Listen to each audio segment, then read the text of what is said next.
Hello and welcome to another episode of the Field of 68's off-season grades. My name is Rob Doster. I have Terrence Oglesby here with me, and we are going to be breaking down Ole Miss and what they did this off season. It's an interesting roster here, T.O., because they have a couple of guys where I like to call them post-hype transfers, right? A couple of guys that were at the top of all of the top transfers, top 10 transfers, most impactful transfers, all the stuff that we said in the preseason last year. AJ Storr was somewhere near Corn the top Johnson. of that list. Corin Johnson wasn't quite as high as AJ Storr, but he was also near the top of that list. These are two guys that were highly touted recruits that were very good players before last season. Didn't work out for AJ Storr at Kansas the way he wanted it to. Didn't work out for Corin Johnson at Louisville the way he wanted it to. A lot of that had to do with the fact that he's got a bum shoulder.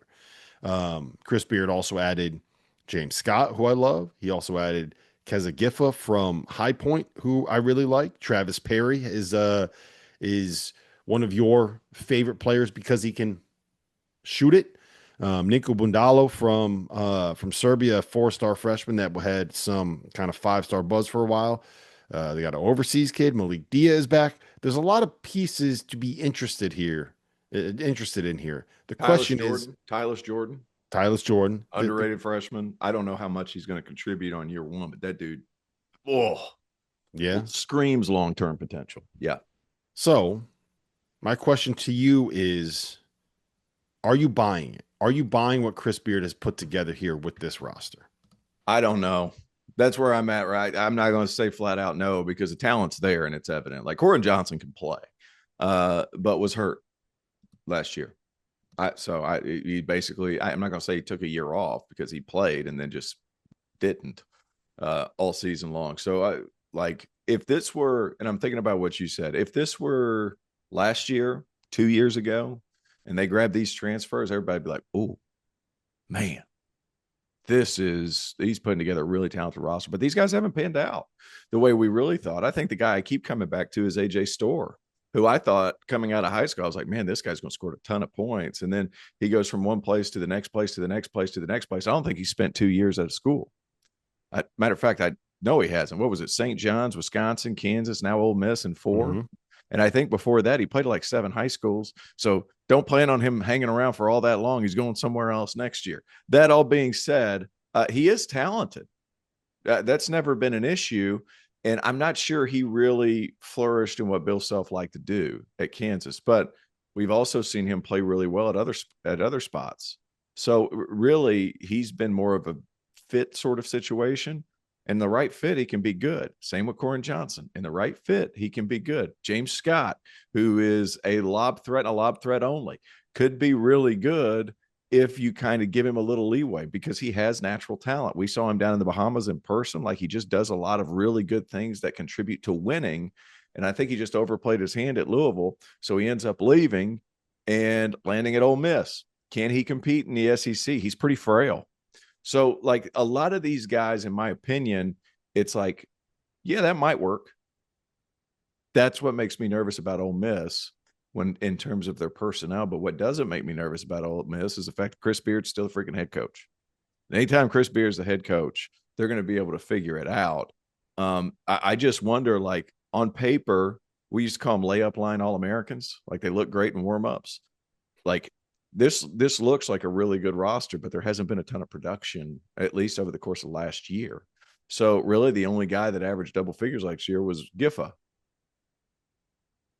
And that's like the funny thing about it is that's the exact opposite of what Beard was able to do in the portal last year. Last year Right. he went out and he got a bunch of guys that had really produced. I think he had 8 guys that averaged like somewhere between 12 and 17 points in their college career the season before on the roster. Like there was a ton of production there, and um, it was at programs where maybe it wasn't the same level as what an Ole Miss is, right? Mm. So that's where I'm really intrigued about what he's done. And without giving away what like my grade is yet, I think that a bet on I don't love what they did this offseason, right? Mm. But I love betting on talent with a coach that knows how to get the best out of players, that has dealt with uh, maybe egos, and maybe Well, that is on this roster. yeah, and maybe guys that might be a little bit difficult to buy in. Like Beard is a JUCO guy that was at a new school every year from the time that he got back into coaching after getting fired by Texas Tech until he was back at Texas Tech, taking them to a Final Four. Right? It was like D3, D2. He was playing. He was coaching in the ABA for a year. Right? Like he Shout knows out how to Tony be able. White. Shout out Tony White Jr. Yeah, yeah. So he knows how to get a roster to buy in. Like he was built for this era. Um, the question is going to be, right? Like, so for AJ Storr, I think there's an argument to be made that Wisconsin got better when he left because he's a high volume, low efficiency guy that kind of needs the ball in his hands, right? And the reason why it didn't work for him at Kansas is because the role that he was being asked to play kind of needed to be a floor spacer, a shot maker, a guy that was at his best without the ball in his hands, and that's not who he is. Corin Johnson needs to have the ball in his hands. When you have two guys like that, how they fit together is going to be a big question for me.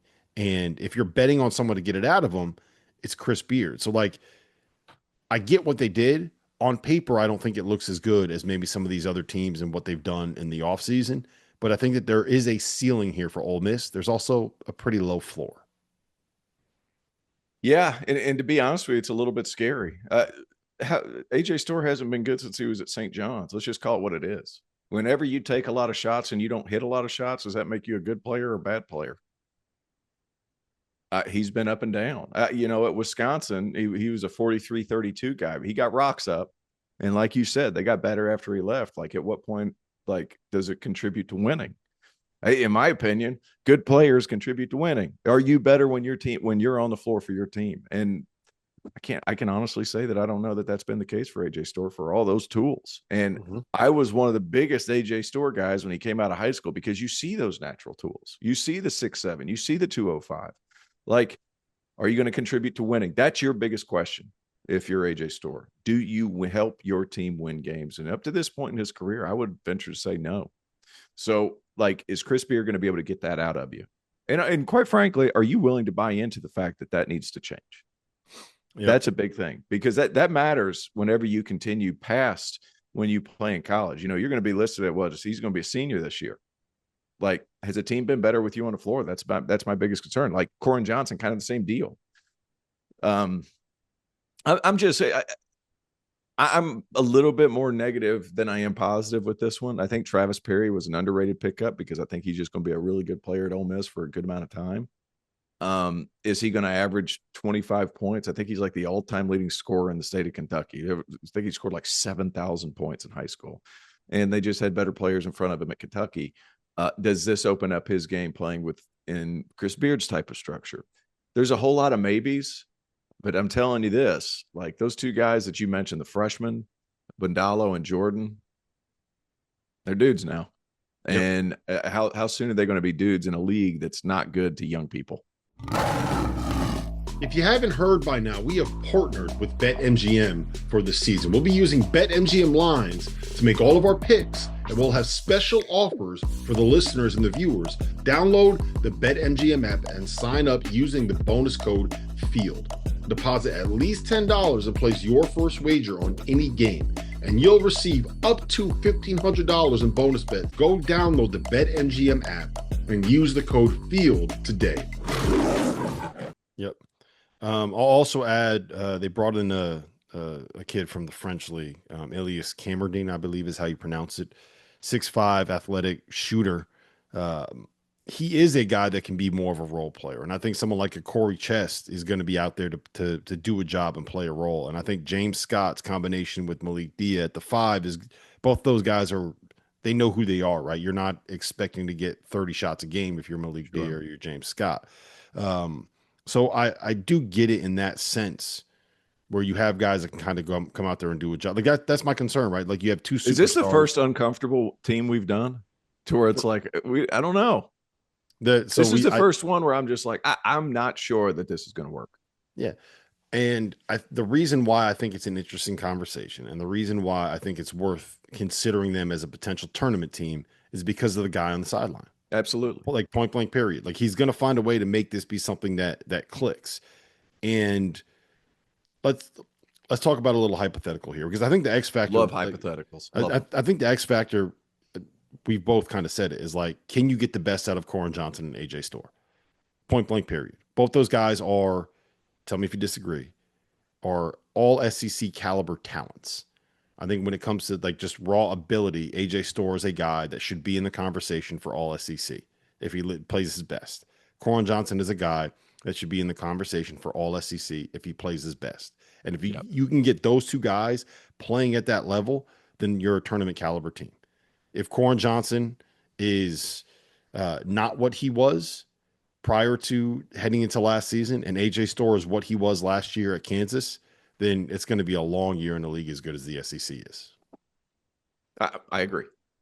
I just it's like, are you going to be able to live up to that certain amount of potential? So what should the Yeah. what should the expectation be? Like you're coming off of a top 25 team, tournament caliber team at Ole Miss this past season. They're feeling real bubbly to me.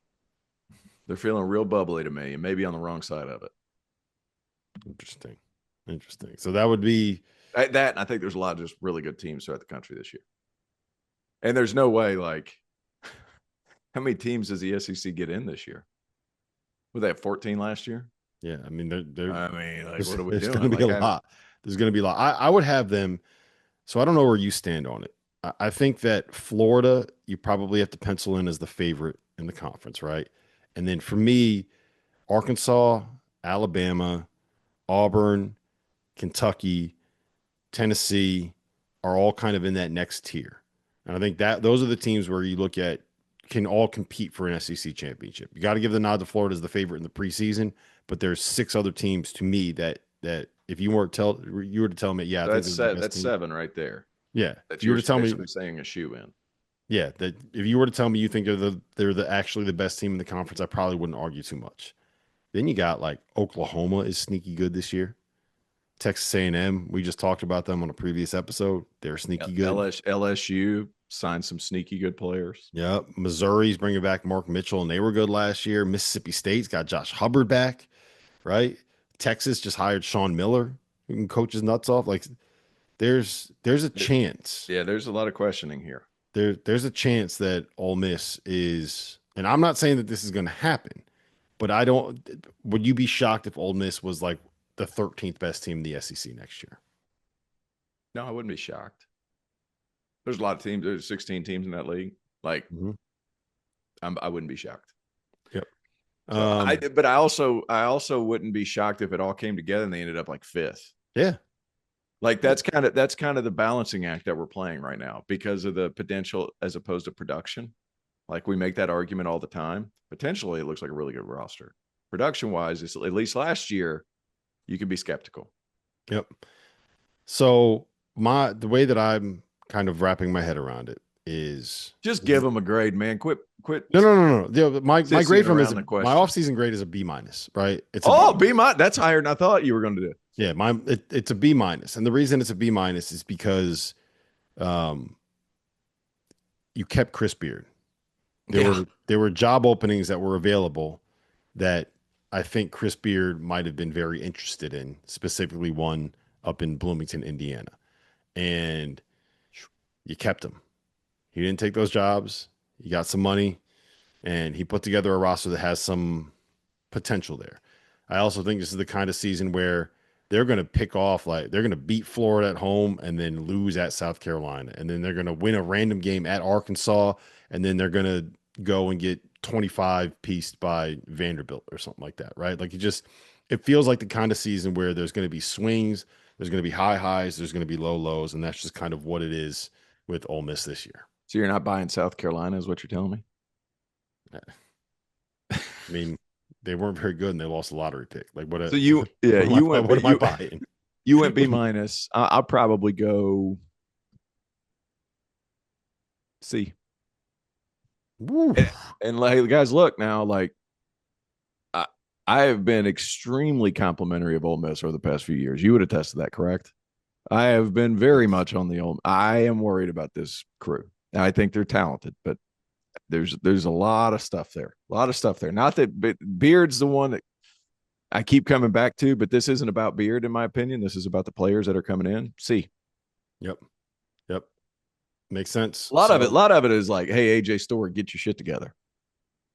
hopefully what they do is they clip this out and they send it to AJ Store, and AJ Store Okay. hears us say, yeah, I or hope so. AJ, Hey, yeah. look, here's the deal. I hope so because AJ Store is so talented, so naturally talented. Can you, like, let's win? Don't be like Matthew Cleveland was. Like wherever you go, the team loses. Like, don't be that. Be a winner. Yep. Be a winner. Be a winner. Words to live by from Terrence Oglesby. Perpetual loser. This has been the Field of 68 off-season grades. Terrence Oglesby, Rob Dawson. There's about 35 of these up in our podcast feed and on our YouTube channel right now. So make sure you go and check those out. And we will see you guys in the next episode. Field of 68 off-season grades.